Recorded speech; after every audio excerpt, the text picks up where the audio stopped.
The first thing you learn in my line of work is that monsters don't glitter. They don't brood on rooftops, and they sure as hell don't want to be found. They smell like copper pennies in moldy basements. They move too fast, like the world skips a beat trying to catch up. And if you're dumb enough to look one in the eye, you'll forget your own name before you remember to run. My name's Jack Calder. I don't do magic. I don't have a glowing sword passed down by elves or a family heirloom blessed by angels. I've got a busted Ford, too much coffee in my veins, and a toolbox full of ways to make monsters regret skipping dinner. And apparently, that makes me employable. The people who pay me call themselves the Council. Don't picture robes and wands. This isn't Hogwarts after dark. It's mostly smug billionaires and vampires in designer suits and a few other things that slither into meetings and pretend they're civilized.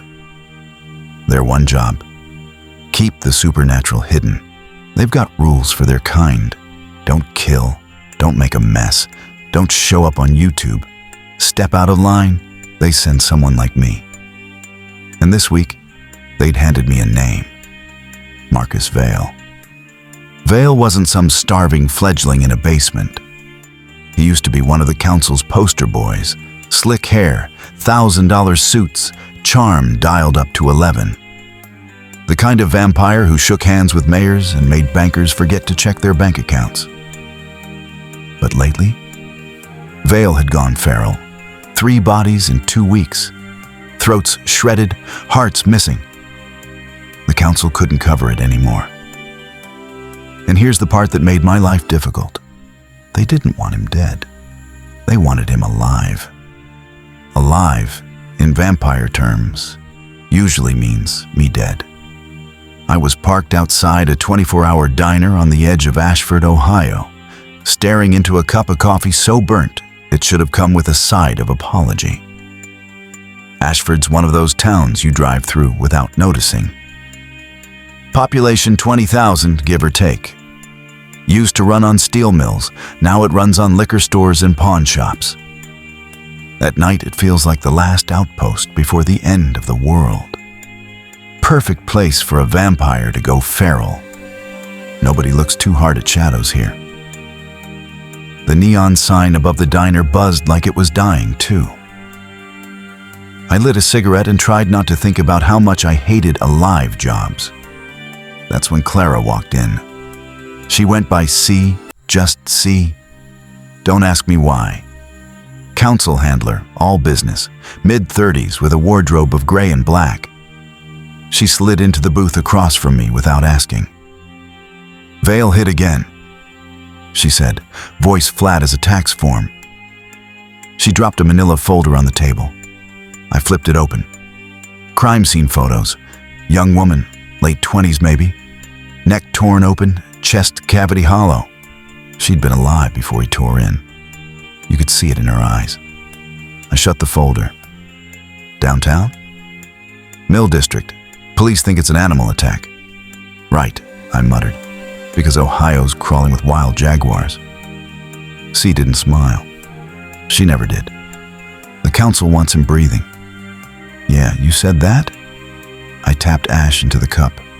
Alive jobs get people killed. You're not people, Jack. You're an asset.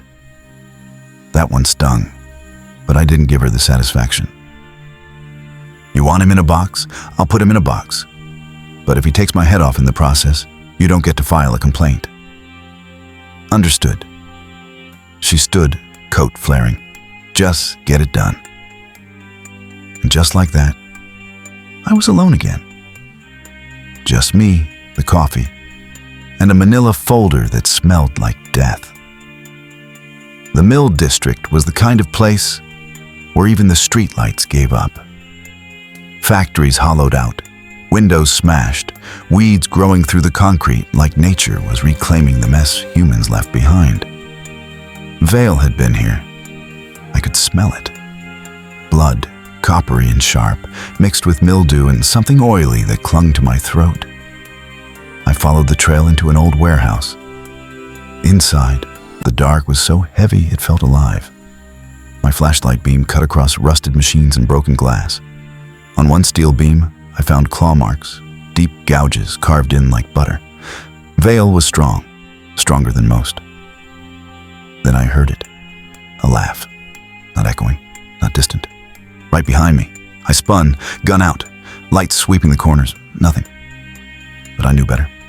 He was here, watching and smiling. You don't find vampires by waiting around. You shake the tree, see what falls. Ashford's nightlife was small, ugly, and drunk. Bars lined Main Street, sticky floors and neon lights buzzing against nicotine-stained ceilings. I went from one to another, flashing Vale's picture, clean-shaven, handsome, predatory grin, and asking questions. Mostly, I got shrugs. One bartender finally gave me a look. "Yeah," she said, voice low. "Saw him a couple nights ago. Left with a girl. She didn't come back." "Where?" She pointed. "A dive down the street called Murphy's." I headed there. Inside was smoke, pool tables, and the kind of crowd that didn't ask questions about bruises. I slid into a booth, ordered whiskey, and waited. Around midnight, he showed up. Marcus Vale looked like money in a town that had none. Sharp black suit, pale skin, eyes that burned too bright. He was beautiful in the way tigers are, the kind of beauty that kills you. And he saw me. Our eyes met across the bar. His smile widened. Not friendly, a challenge. Then he was gone. One blink and the booth was empty. I cursed under my breath and bolted out into the night. The alley behind Murphy's was dark, trash cans lined up like drunks against the wall. A shadow flickered at the edge of my vision. Too fast, too smooth. Vale was teasing me. I reached my car, slid behind the wheel, and only then realized he'd left something tucked under my windshield wiper. A card. Black, embossed. Just 2 words. "Catch me." Vale wasn't hiding. He was playing. That made him reckless. And reckless monsters are easier to catch. I prepped my kit back at the motel. Tranquilizer darts laced with silver nitrate. UV flash rig, bright enough to give a vampire a sunburn in 2 seconds flat. Silver thread cuffs, reinforced with steel. I laid it all out on the bed like a surgeon's tools. I was going to need every one of them, because Vale wanted the hunt. And that meant the only way I was getting him in chains was if I played along. If you're going to hunt something that thinks it's clever, you have to think dumber. That's why I staked out Riverside Park. Not the shiny, family-friendly part with the duck pond and jogging trails. No, I went to the northern edge. The place with broken benches and graffiti that read like bad poetry. The cops didn't patrol here anymore, which made it perfect for Vale's little games. I set up around midnight. Coffee thermos, shotgun across the passenger seat, my silver darts ready to rock. The park was dead quiet, except for the river whispering past. I was halfway through pretending my thermos coffee wasn't trying to kill me when I saw him. Vale, standing in the middle of the basketball court like he owned the night. He looked directly at my car and smiled. Then he raised a finger to his lips. Shh. And 2 shapes stumbled into the court. A man and woman, both glassy-eyed, pale, shuffling like their strings were cut. Vale's new toys. "Shit," I muttered. I tried not to kill them. Beanbag rounds, taser, blunt strikes. The woman clawed my cheek open, nails like glass. The man nearly dislocated my shoulder before I dropped him with a tranq dart. By the time I cuffed them to a bench and called C for cleanup, Vale was gone again.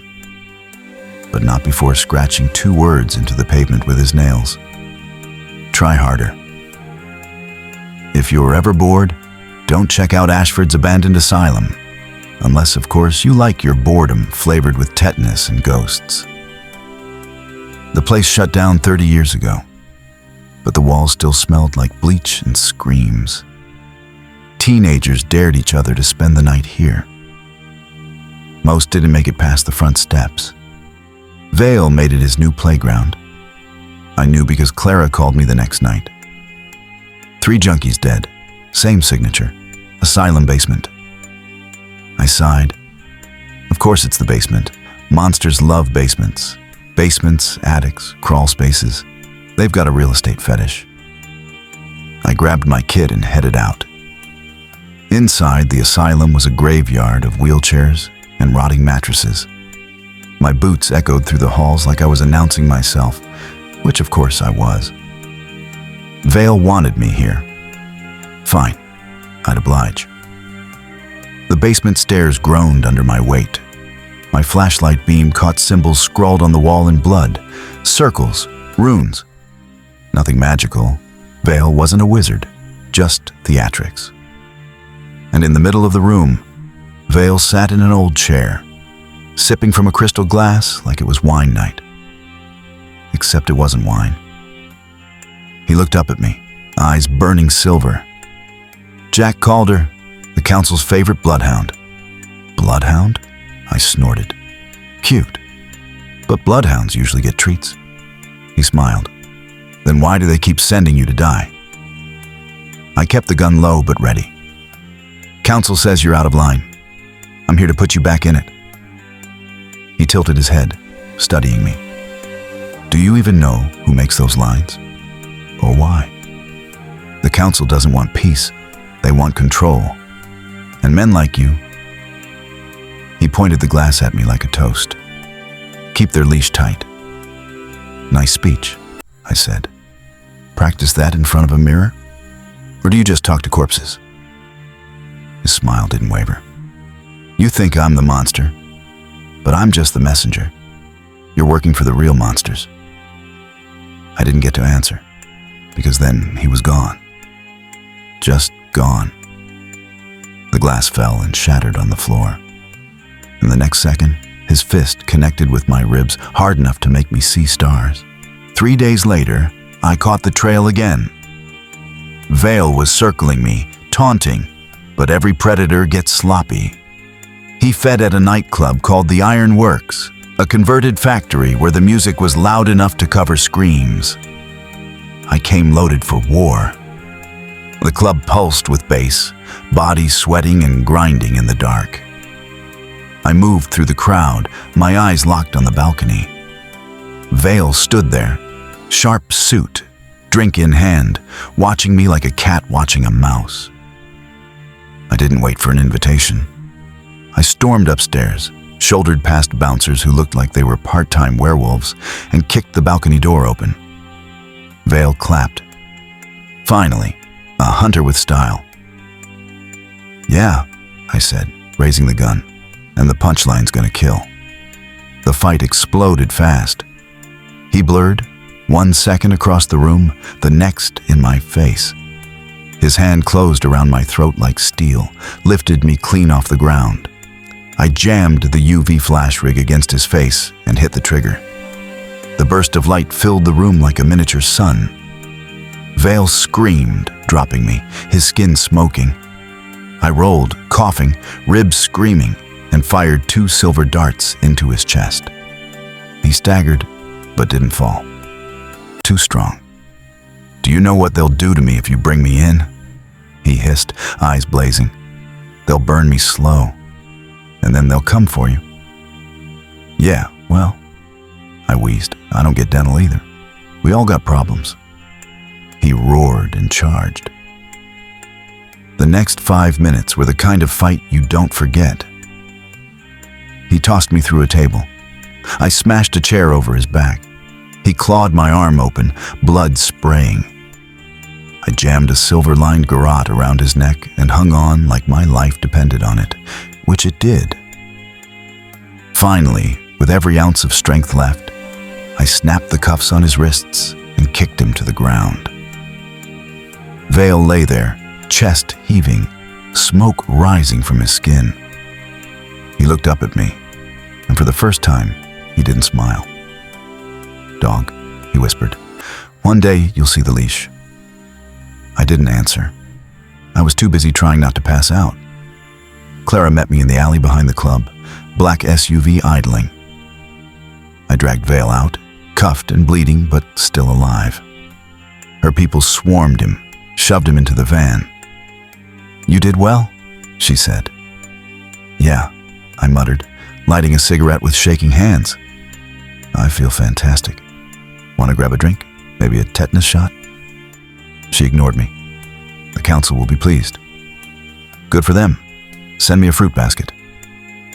As the van doors slammed shut, Vale's eyes met mine one last time. No smile, just quiet, burning hate. And maybe something else. A warning. Then the van pulled away, and he was gone. The motel room smelled like smoke and old sweat. My ribs were taped, my arm stitched, and my whiskey bottle half empty. Outside, Ashford went on with its miserable little life. People worked, fought, loved, died. They didn't know how close they'd come to being food. They never do. My phone buzzed. Unknown number. A voice, low and gravelly, spoke into my ear. "You caught Vale? Good dog?" The line went dead. I stared at the phone. Dog. Maybe Vale had been right. I poured another drink, stared into the glass, and told myself I didn't care. But I did. Because somewhere out there, in the shadows, the leash was tightening. And I wasn't sure how long before I decided to bite the hand that held it.